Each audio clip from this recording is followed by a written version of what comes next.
Welcome back to the channel. Now, in the last episode we left you having spent 2 nights at Mizzen Head, where we set up our mobile cinema as the latest storm approaches. In this video we wake up to clear skies, ready for what will be a touring day in Harry, where we'll see more dramatic coastline that's embracing the autumn elements. We find an unusual park for night location that we can't resist stopping for a couple of nights. And Stu loses something. Welcome to Getaway Geese. We are Stu and Jane, and with Harry, our Ford Custom Auto Camper, we share our adventures. So join us in this, our Rough Guide series to campervanning in Ireland.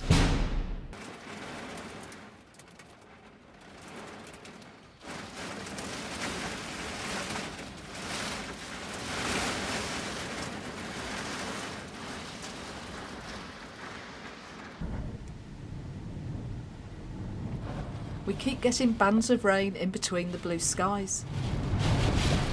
We're going to be moving on in a bit, I think.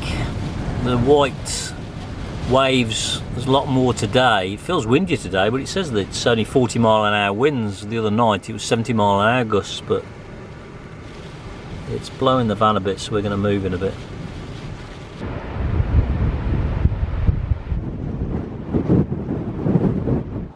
Bus just turned up for visitors to Mizzen Head.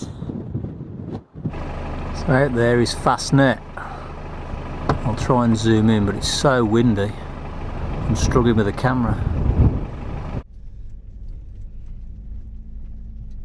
We leave Mizzen Head car park, which has been our refuge for 2 nights. And we have a loose plan of heading along the north side of the peninsula towards Durrus.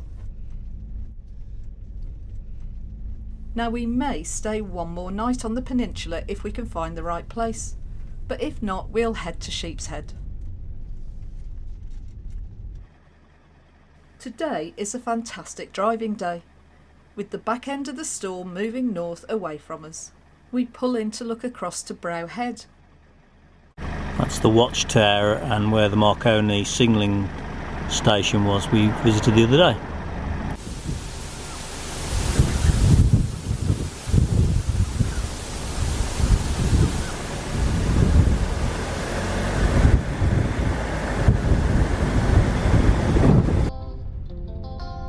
Climb higher to the top of the mountains to reach the northern part of the peninsula coastline.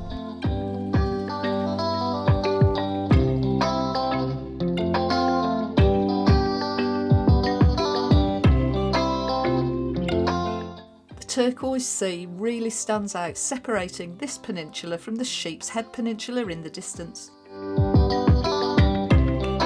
The mountain road, whilst narrow, is really fun to drive, and it's also, as we like it, deserted. And we're blown away with the hard landscape to the right and the white cap sea to the left.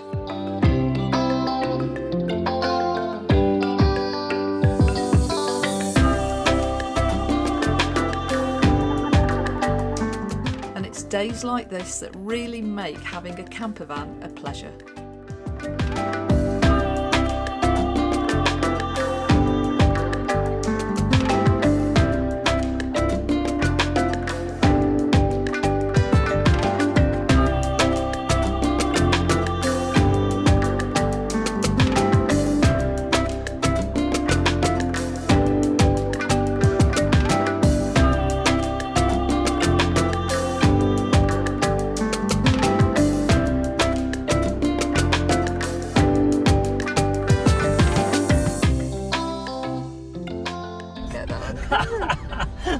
I opened the door and a wave just crashed over us. How did it crash that far? I can't believe it came that far. You might not see it, but Harry got a right splattering with salt water. Wave crashed right over it as we were just trying to park up.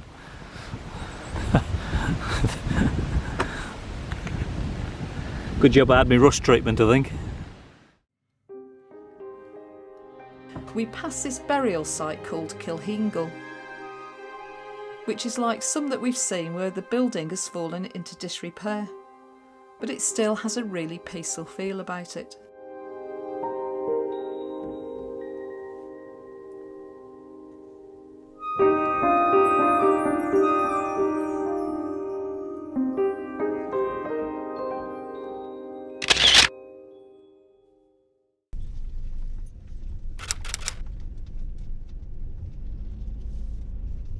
And we find, as always, our favourite place, a small pier to park up for lunch. You have arrived at your destination. Is this it?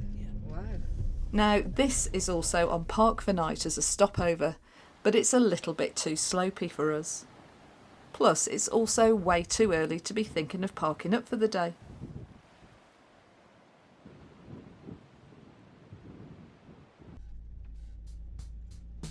So we decide to continue to drive to Durras, passing Dunbeacon Castle hiding behind the hedgerow.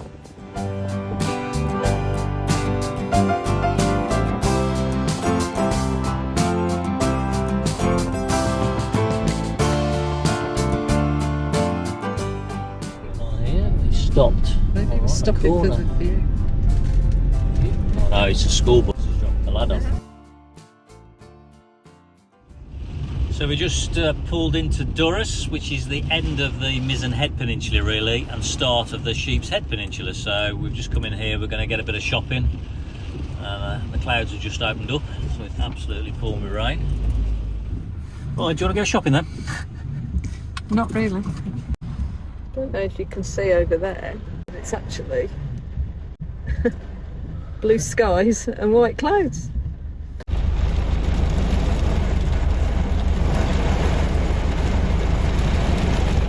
We contemplated going into these gardens, but obviously that's not going to happen on any level now. That's in a matter of about 30 seconds.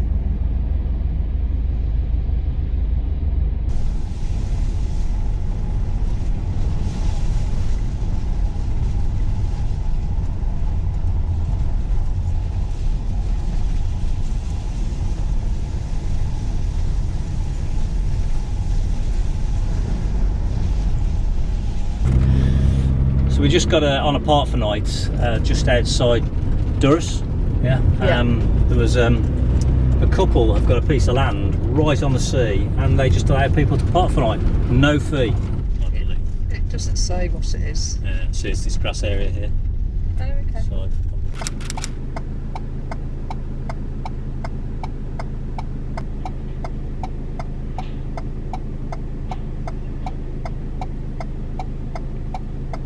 So we've just pulled into this site off Park for Night. Basically, it's a couple that obviously own the land, prime land, right on the water's edge, and they allow you to stop the night. You have to text them. There's a padlock, they'll give you a code, tell you the rules, which is basically keep it nice and tidy and keep the gate shut, because it's quite tight coming in, and obviously they don't want the gate blowing out into the road to cause an accident, so that'll be the only issue.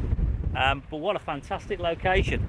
It's in walking distance of Durras, or where we've just been. So there's pubs and restaurants there if you want, that's what you wanted to do, but we're just going to hunker down and enjoy the view.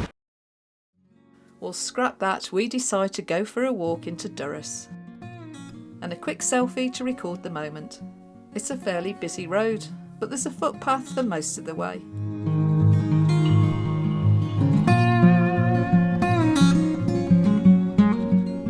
This little harbour halfway houses small fishing boats. And then, disaster strikes. Where is it? And I know I shouldn't laugh, but hey, I can't help it. There is a God. You just take Stu's hat.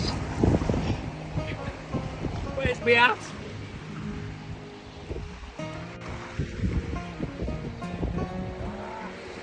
His favourite hat. I want to see a seagull go past wearing it. No. I just want to see it bobbing up and down. I can't believe Stu's still looking over the side like the hat's going to resurface.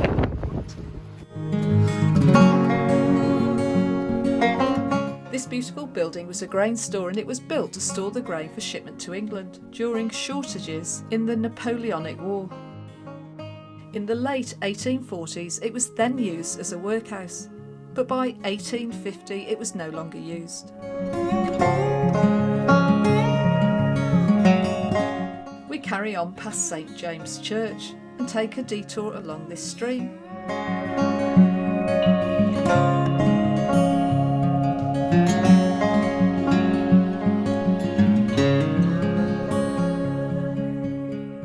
This little fella looks like he's out fishing. And we make our way to the village to check out the pub. Cheers. Cheers. So I'm drowning my sorrows. My head's cold because I lost my hat.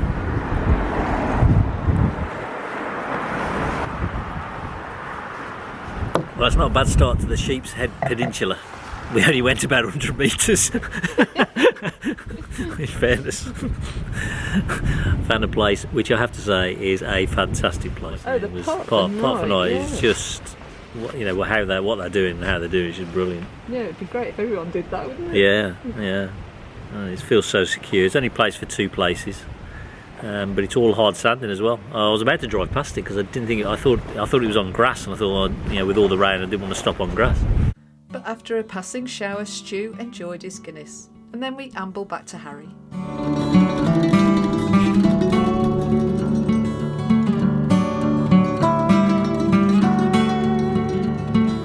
With the tide out, the wading birds make the most of the fresh food.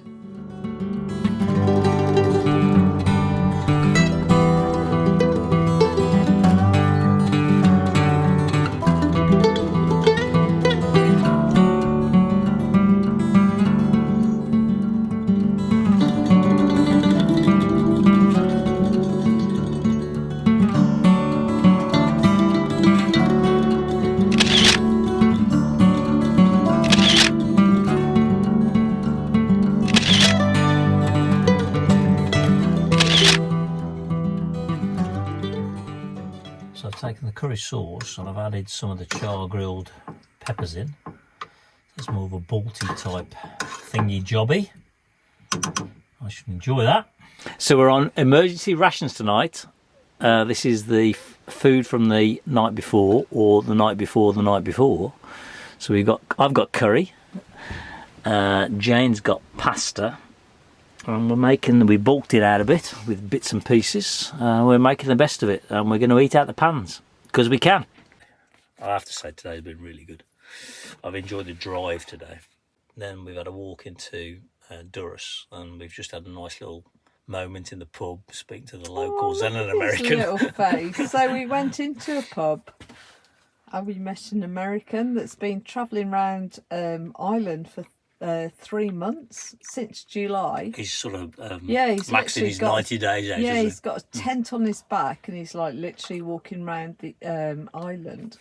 We met Paddy, who was just like a legend. He was the marketing of Durrus. He was a legend. It was just a nice little, It's a a couple great of pints. We walked back.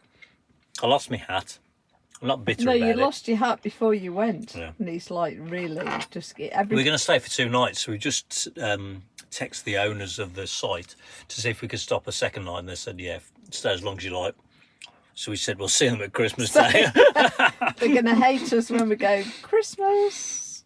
I think my advice is that, and we've sort of got to this over many years, so this is not something you just take time, is that if you're going to come, just do, if you've got 2 or 3 weeks, then don't try and do the whole island. You can't do it. Just do a small amount well and take your time. Spend 1 or 2 nights in one place. Experience what's there. And explore the place. Absolutely, yeah. And take your time, because there's more there than just tick tick tick. I've been to this place, I've been to that place. It's going down this road, it's going to this beach, it's going into this pub, it's going into this shop, whatever that is. And to be a perfect honest, whatever's there, but just do it slowly.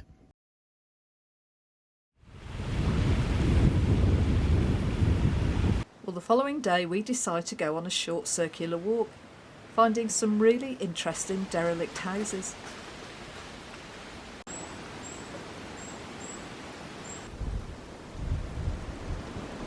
Completely disinterested, I think.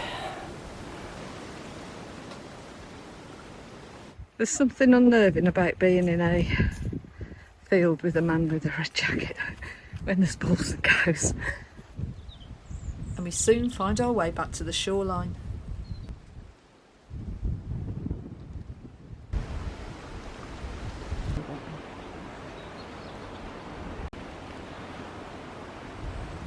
We're just about to play Rummy Cub, and We're quite impressed with ourselves at how little we have in the laundrette tonight.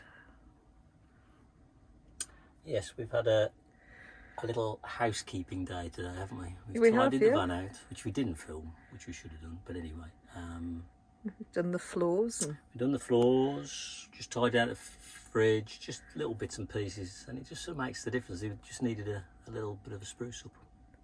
like us. Yeah. We must do that on ourselves tomorrow. Yeah, wash day tomorrow. Jane hasn't washed for a week. That's rubbish. Well, it's time to move on, and this has been a fantastic, unusual Park for Night stop, provided by some really generous people. So if you're ever that way, go and enjoy and respect the place. We quickly pop into the village to get some supplies, and we then start the Sheep's Head Peninsula. I knew you'd head there first. Fresh orange juice. Right.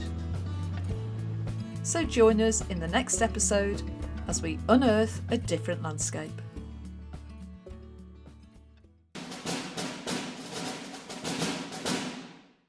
So thanks for watching, and if you enjoyed this video, then help us grow the channel by subscribing, liking and commenting. And we'll hopefully see you in the next episode of Our Travels in Harry.